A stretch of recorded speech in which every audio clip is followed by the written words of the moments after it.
everybody, this is a video that's going to show you where the sine rule comes from. You have been asked in the past to prove this in certain examinations.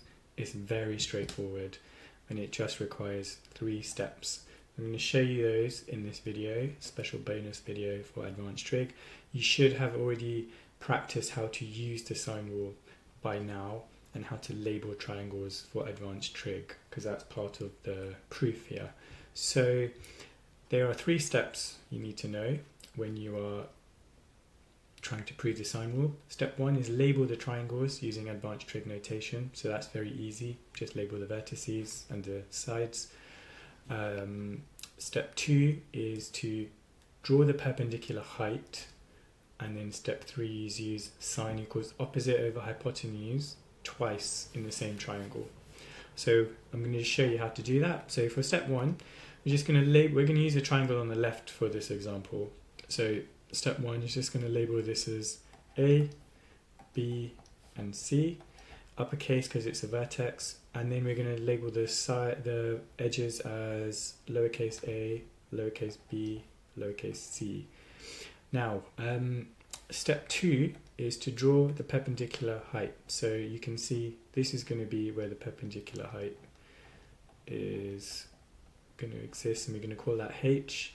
Now you'll see we've actually got 2 triangles and we've got right angles down here because it's the perpendicular height. So we're going to call this triangle 1 and we're going to call this triangle 2. So let's now use both of these triangles to prove the sine rule. So we use triangle 1 first. So for triangle 1, we can say that sine theta equals opposite over hypotenuse. And for triangle 2, we're going to say the same thing as well. So sine theta equals opposite over hypotenuse. Pause the video and have a go at substituting the values in just to check whether you can do it. And then I'm going to show you how to do it. Okay, so you should have had a go.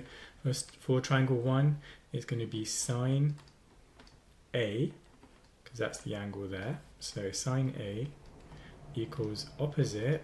Now the opposite here would be the H, which is the height, perpendicular height. So H over the hypotenuse, which is opposite the right angle. So in this case, it's going to be B. And then for triangle 2, it's going to be sine. Now this angle here is going to be B equals opposite. Now the opposite side is H again, yeah? So it's H over the hypotenuse, which in this case is A. So we now have our 2 representations and we're just going to be using those, equating them. So this is our first equation, and second equation.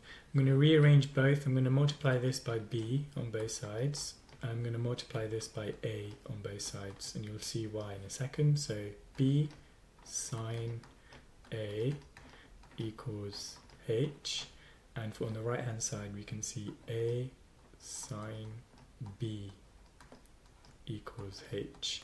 Well, if H is equal to that and H is equal to that, then they are equivalent to each other, and that's basically how we're going to get the sine rule. So let's write that out again. So B sine A is equal to A sine B, because they're both H, so they're both equal to each other.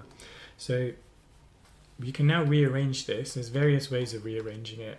I'm going to take a little bit of a shortcut here. I'm going to divide by AB, and I'm going to divide this side by AB as well. And what you'll see is the B's cancel out on this side, the A's cancel out on this side, and you end up with the sine rule. So sine A over A equals sine B over B. And that, you can do the reciprocal of both sides, and that was just another representation of the sine rule.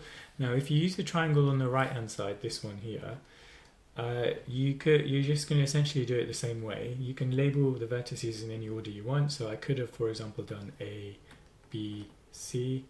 I would have dropped my perpendicular height here, get my right angles, that's going to be H, and then carry on with the proof. So that is where the sine rule comes from.